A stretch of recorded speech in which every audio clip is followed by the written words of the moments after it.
નર્મદા જિલ્લાની સંકલન બેઠક તોફાની બની હતી। સાંસદ મનસુખ વસાવા સંકલન બેઠકમાં અધિકારીઓ પર વરસી પડ્યા હતા। સાંસદ મનસુખ વસાવાએ કહ્યું, જિલ્લાના કેટલાક અધિકારીઓ ક્રેક મગજના છે।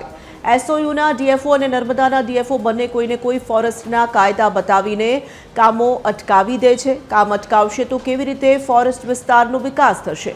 ભાજપના નેતાઓને ગાંઠતા નથીની વાત પર સાંસદ અકળાયા હતા। અધિકારીઓ ગાંઠતા નથી તેવી વાત નથી, નહીં ગાંઠે તો તેમના કાન પકડીને કામ કરાવીશું।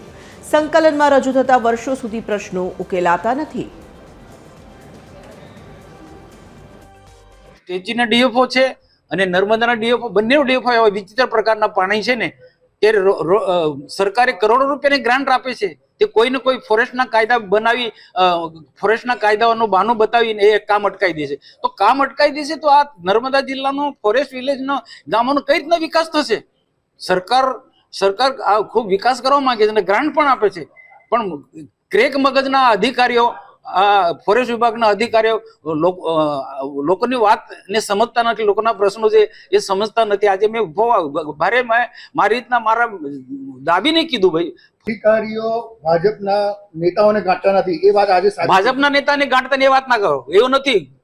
અમે બોલીએ છીએ આ કાયદો છે, હું સમજી શકું છું કે ગાંઠતા નથી, પ્રશ્ન નથી। અમે ગાંઠતા હું ના ગાંઠે, કેમ ના ગાંઠે? કાન પકડીને અમે કામ લઈએ। આજે એ જ વાત કરી છે, અમે વાત કરી છે। અમે ગાંઠવાનો તો શું, અમે બધા ભલભલા ગાંઠે, કેમ ના ગાંઠે? અમે કાયદાને મર્યાદામાં વાત કરી છે। સંકલન સમિતિમાં સાંસદ શ્રી, જિલ્લા પ્રમુખ શ્રી કે ધારાસભ્ય શ્રીઓ કોઈ પણ પ્રશ્ન મૂકે છે તો એ જિલ્લાના લોકોના હિતના પ્રશ્નો હોય છે। જે અમારી સમક્ષ આવતી રજૂઆતો અમે પ્રશાસન સમક્ષ મૂકીએ છીએ, પણ પ્રશાસન એ પ્રશ્નના નિરાકરણમાં એમને રસ ના હોય એ પ્રકારે સંકલનમાં થઈ જશે એમ કરીને કોરમ પૂરું કરતા હોય છે। આજે પણ અધિકારીઓ સાથે એ જ બાબતને લઈને અમે આક્રમકતાથી બધાએ રજૂઆતો કરી છે। ઘણી જગ્યાએ રોડના કામો પેન્ડિંગ બંધ છે। જંગલ ખાતાવાળા એક બાજુ એમના પ્રોજેક્ટો રાતોરાત મંજૂર કરી દેતા હોય છે અને લોકોના જે જૂના રોડ છે એને પણ બનાવવા દેવામાં નથી આવતો। તો ક્યાંક ને ક્યાંક અધિકારીઓ પોતે માય બાપ હોય એવું વર્તન કરતા હોય છે, પણ અહીંયા અમે ચૂંટાયેલા પ્રતિનિધિ છે, જે પણ અધિકારી આદિવાસી વિરોધી માનસિકતા બતાવશે એવા અધિકારીઓ સામે અમે એ ભાષામાં વાત કરવા માટે પણ તૈયાર છે।